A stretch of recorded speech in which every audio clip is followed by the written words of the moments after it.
A pioneer in robotics, iRobot says the industry is catching fire. It's a very hot market. So too is iRobot's neighborhood, Bedford, Massachusetts.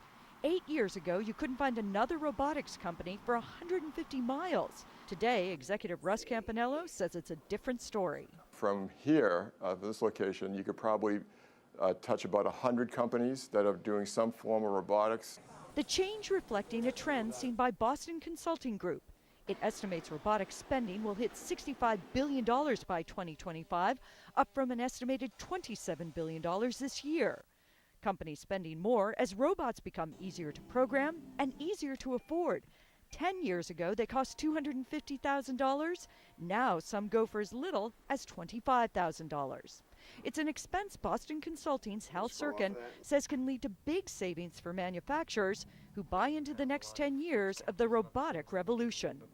We're thinking about something like a 16% drop in the labor costs for manufacturing plants over this time period. The industry's driving adoption: computers, autos, electrical, and machinery. How this impacts the labor market, well, that remains a question.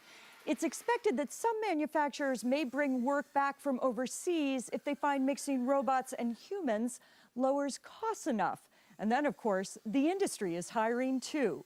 Last year, we hired almost 100 people into iRobot. And this year, we have plans to do about the same. It's seen strong demand for its products, like the PackBot that's used by security and defense firms, the Ava robot for teleconferencing. Hey, Charlene, how are you? Hi, Mary, how are you?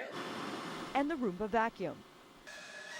Engineer George Tall is working on 3D mapping, which he says might be used in future household robots. 3D maps would allow the robot to scan your house.